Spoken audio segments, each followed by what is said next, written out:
Welcome, ladies and gentlemen, to a new series. I'm Claudius Sheep and we will be playing Fate of the World. Now, Fate of the World is half game, half simulation. You could call it an educational game. But it's actually very interesting. The graphics aren't the nicest. It's a little bit older. It has some questionable decisions, but all in all it's super interesting because there's a lot of simulation and a lot of thought and a lot of data actually going into it. So Fate of the World is a game about steering the world through the next couple of 100 years maybe, depending on the scenario. As you can see, there are a couple of ones down here, and navigating certain challenges. Now, the most important bit is that it is a game about global warming, and it's also a game about peak fuel. Now, whatever you think about these things, it is a very entertaining idea just to try to see how could this pan out, and it's a very realistic game in that it's, you know, there are no easy fixes. You can't just switch over the entire world to sustainable energy just like that. It is really required that you do make very delicate choices, because as you can see over here, there's the win condition of reaching the year 2120, but there are a lot of loose conditions. So if the economy collapses, if we're really banned, if the warming goes up too high, it really becomes interesting. So that is really something that we do need to watch. So there are certain balances, you know. You can, for example, we'll have to think about nuclear power. We'll have to think about replacing maybe coal power with other forms of fossil fuels in the meantime, so as to navigate things a little bit. So it is really interesting.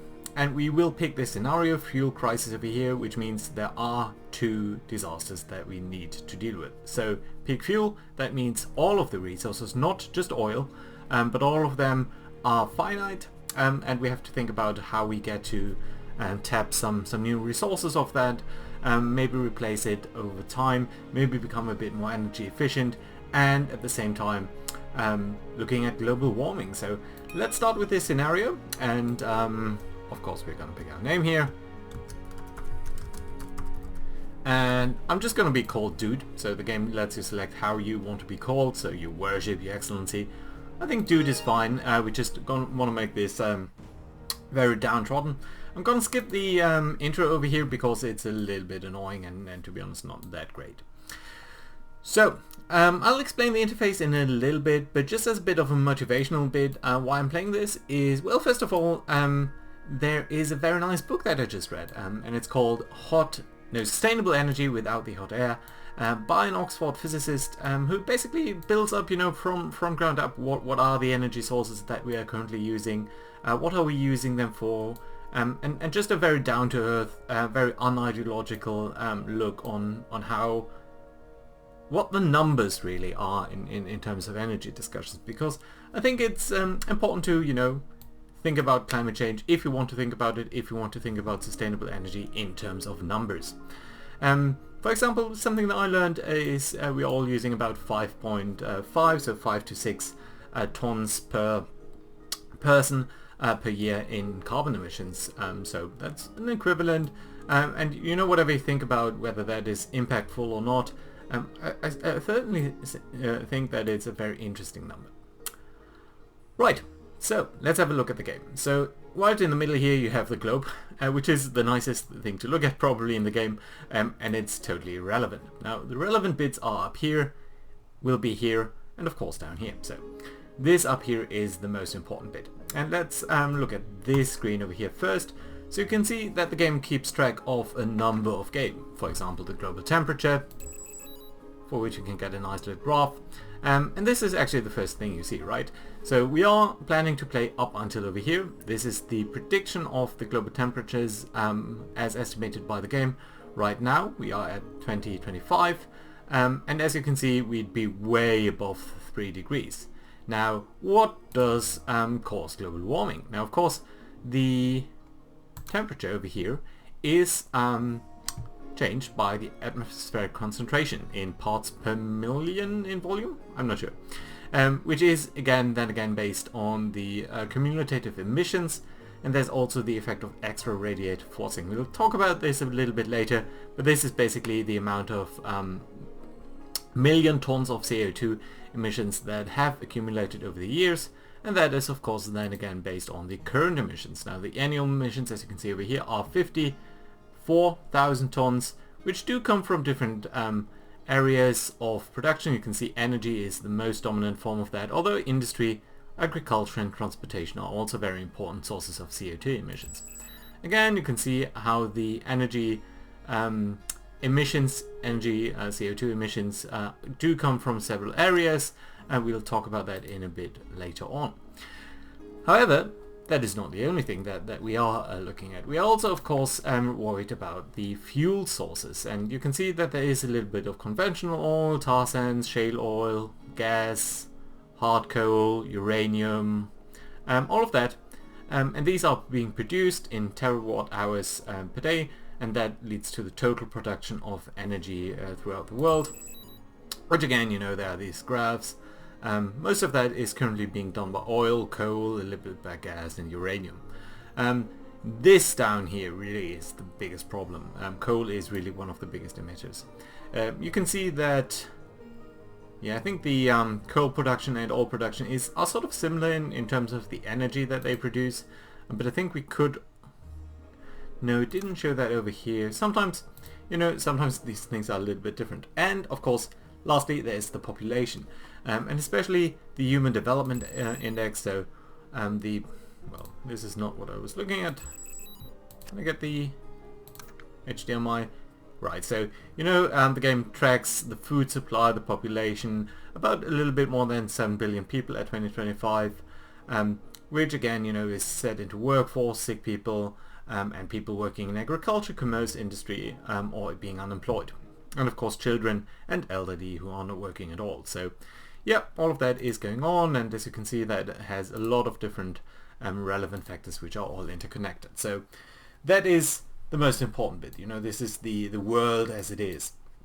You can also see that up here, this is actually the most important bit. So the way that you play this game is that you then you have a little bit of budget, 850 mega dollars, whatever that is. Yeah, just dollar. Let's say $1 billion. I think that's let's say $850 billion. I'm not sure what the unit is supposed to be. Now, what you do is you recruit agents in certain regions. So for example, in North America and Latin America, you can see it costs about $100, mega dollars, whatever, to recruit an agent in, or $50 per region. So let's recruit an agent in every region that there is. There are 12 of them, and we'll look at them in a little bit more detail later on. But first off, let's recruit these people, and you can now see that we have now an interface for all of these areas. So let's start out with North America, up over here, currently in the night of the globe, which I think is an actual reflection of the actual time at the day, or maybe not. Anyway, so what you then do is you have an agent. So we have one slot down here where we can play a card, and these are the cards that are available. We'll have to talk about them in a little bit more detail, but as you can see, they all do sorts of things. Some of them are, and well, really most of them have positive and negative effects that are you can see over here. So there are no easy choices. We really have to think a little bit about what we will be doing over here. Now, as you can see, these categories fall into, or these cards fall into different categories. There are projects, there's environment things, technology, resources, society, and political. Now, initially you'd have to unlock an office over here, which is a little bit... this mechanic is a little bit stupid, and at the second turn we'll have political offices anyway, so we don't necessarily need to do this. As you can see, it's gonna be automatically built next turn. So for the first turn, really only the projects are really that important. But more importantly, you can see that per region there are a lot of different stats as well. So let's briefly talk about these stats and what they mean, and what the various regions of the world where the most important bits and pieces are. Now, there are some news, but the global news are very limited at this point. Now, very roughly speaking, the world falls into different areas, which you can neatly see if you look at this Human Development Index over here. So that's an index that ranges between 0 and 1. 1 is very, very good, 0 is obviously very, very bad, and you can see that sort of realistically it starts at 0.6 and it really goes to 0.96. So in the high 90s, that's a very good number. So you can see the sort of first world, rich world, North America, Europe, Japan, Oceania, so Australia and New Zealand over here. So these are areas that are very, very good, well developed.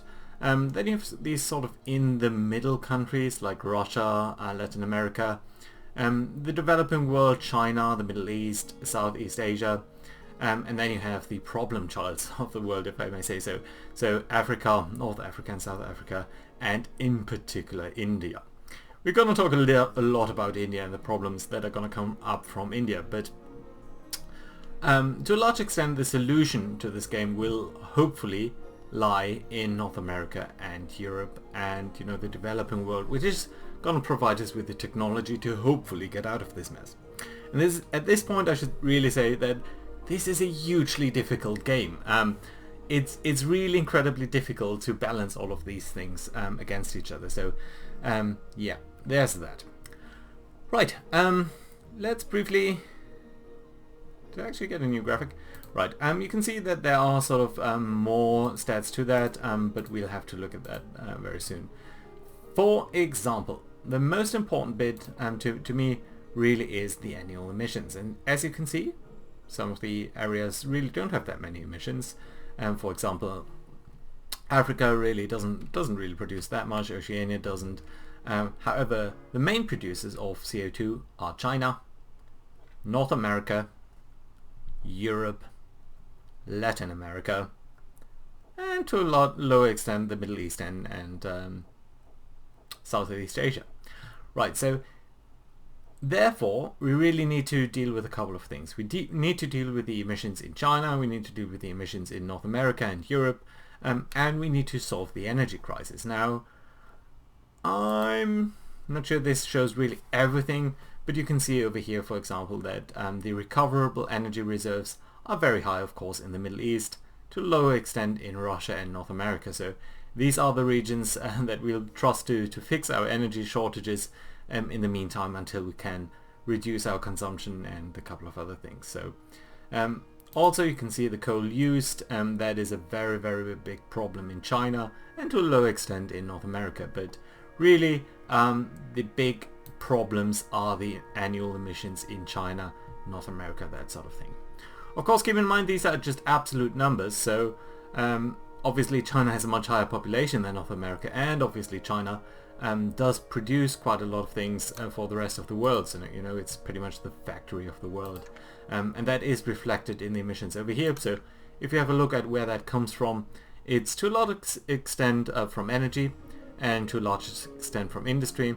And again, in the energy terms, you can see that most of the energy, so of the power that is used, is really used for the industry, as you can see over here. So of the 21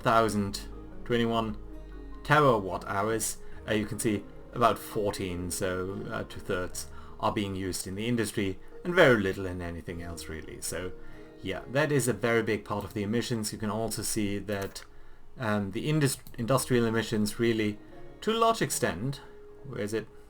Industrial energy use is very high, as we saw, but also the coal use is very high. So it uses power from the electricity grid, but it also uses coal just to burn things locally, and that leads to very high emissions indeed. Right, so let's take a brief tour of all of the countries, and then we're going to set up our strategy. So as we saw, the most important polluter was China. If we have a look at the global stage, you can see that we have annual emissions of about 54,000 megatons per year. Of that, China is responsible for 23%, which is 12 megatons. North America, again, about 8, Europe 7, Latin America 6. So yes, China is going to be one of our focus areas. Again, in China, most of these emissions come from the energy area, so that's about 6,000 tons of emission, which is 12% of the entire world. Industry, a very high extent, and to a lower extent agriculture. Now, this doesn't look very big, 14%, but it is much more than than most of the other areas have in total, because this gets multiplied by such a large number. So yeah, these are really, really high emissions. North America, on the other hand, I think we can actually stay over here. You can see that also energy usage is a lot. It's about 4,000 tons. And then we have transport. Transport is really using up a lot of, or producing a lot of emissions in North America. So that is an issue. In Europe, likewise, energy continues to be one of the most important aspects of annual emissions that are being created. Transport also is a problem, which is actually in front of industry in Europe, so, and that is something that we will try to deal with.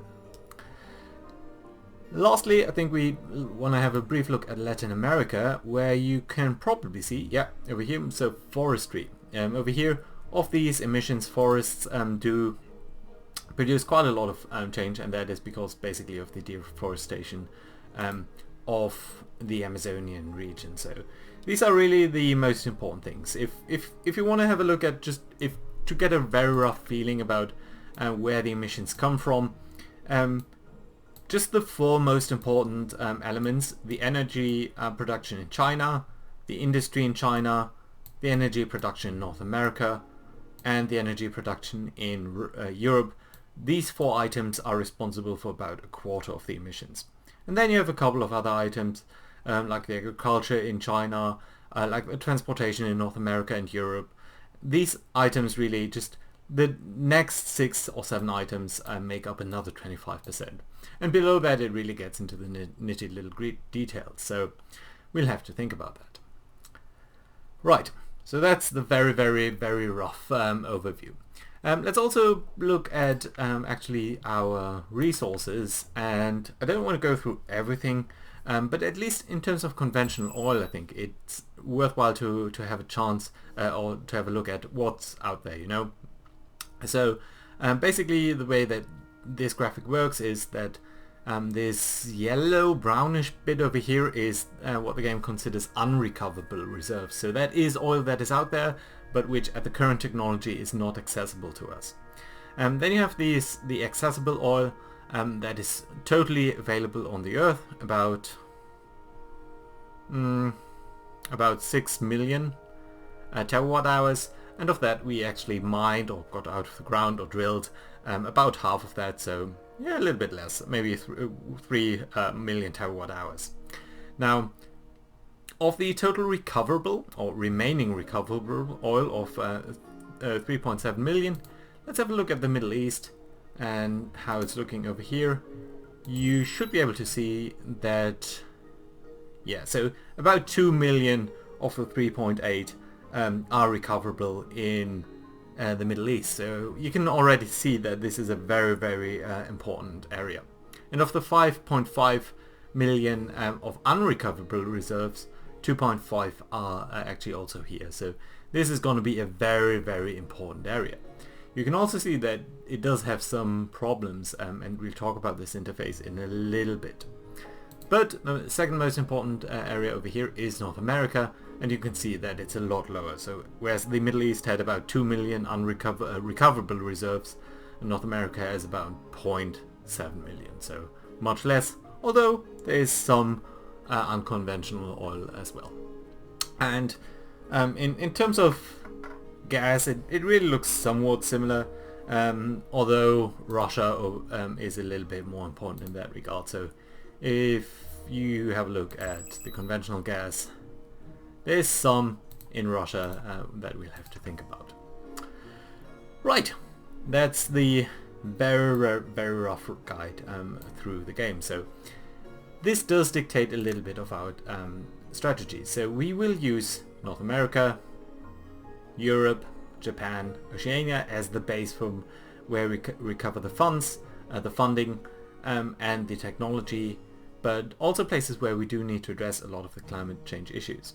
But the most important bit will be China, The most important bit will be North America and Europe in terms of modernizing things, Latin America in terms of stabilizing the deforestation, the Middle East in terms of stabilizing the political situation and getting more oil recovered from that region, and lastly, since we also have an HDMI goal, we'll need to develop North and South Africa, and in particular India.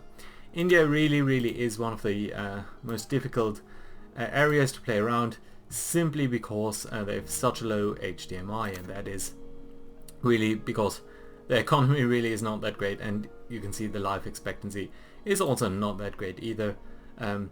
A lot of sick people, a very high percentage of people working in agriculture.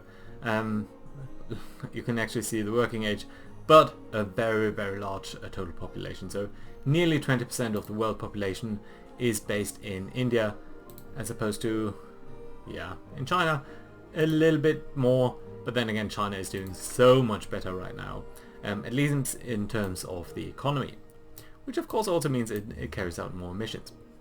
Right, so firstly, let's play our first cards over here. We will talk about these in much more detail later on. What I'm going to do now is increase or implement the Tobin tax over here. That, as you can see, this card always has a cost. So if we were to introduce industrial carbon regulations, it would cost us 15 bucks, about 250. I'd rather now introduce the Tobin tax, and we're going to do that in North America, in Europe, in Japan, and in Australia and New Zealand. So these are the areas where we just effectively introduced another tax. So you can see a cost of -100. So just if you want to read through the tax, we created a tax on financial transactions, which we are basically using to increase our funding. But you can also see that this is decreasing the commercial activity, and that will have repercussions on us. But for now, I want to get started fast, so I do want to get a lot of money. We're going to recruit a couple of more people. So let's introduce these people to where we really want to focus on. I think it will be very good to place a couple more people in China and North America and Europe. So these are really focus areas that we do need to deal with. India again is such a quagmire that we do need to deal with that quite a lot. The Middle East needs to be a focus area, and I think South America is also going to be important. So then let's increase the people or the population or our agent count in Japan and in Oceania as well. I probably want to do one less, maybe over here.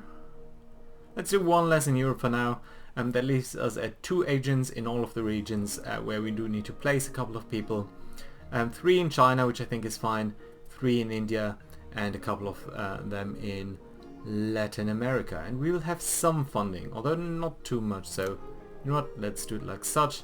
Means we have 150 bucks left, and that is fine. So, in Latin America, we are gonna place another card. So the protect land, soil and forest card, which is there to do some reforestation, reduce agricultural emissions, and increase the GDP. It's very slow to complete. It's very expensive at 50 bucks, but if it needs to be done anywhere, it really needs to be done over here. And likewise in China, I think we will probably want to introduce a couple of things. Not now, but in North America, let's do some positive things. One item that everyone seems to like, which you can see by this plus sign at the heart over there, is the business and household carbon regulation. So that means we are over 30 years decreasing the energy use of the commercial and household segment, which, mind you, is not everything. So if we go back to emissions over here and look at the energy sector, you can see that, you know, commerce and residential consumption is not everything. There's also industry, but at least for North America it's a huge part, and they're gonna like us a little bit more. They're gonna hate us for the Tobin tax, so I do want to counteract that at least a little bit. So let's do that in Japan, in Oceania, as well, and in Europe, so that all of the places where we get the negative effect from the Tobin tax, we also get the positive effect from the business regulations over here. Again, this is not gonna counteract fully. This is a very large negative effect. This is a tiny small effect, but we might as well do it. I think that's gonna be a good choice. Over here in the Middle East, I don't think there's anything in particular that we need to do, but I would like to get at least the political office because it will increase the stability at least a tiny bit, which would also be helpful in the Africas. In India we do have some... Who would like us to do this? Oh, that's peculiar. I didn't know. Right, in India things aren't that great. We don't have that much money left. I'm sure we probably should have bought a little less. But let's, you know what, get these cards going, just so that people do like us a little bit more, because we're gonna need that. Likewise in China, we could, for example, go to coal-free industry right now. As we've seen, China does use a lot of coal for their industry, and that would be nice. But on the other hand, you know, if they're using less coal, what are they going to use? They're going to use energy, so power, just electrical power. Where does that power come from?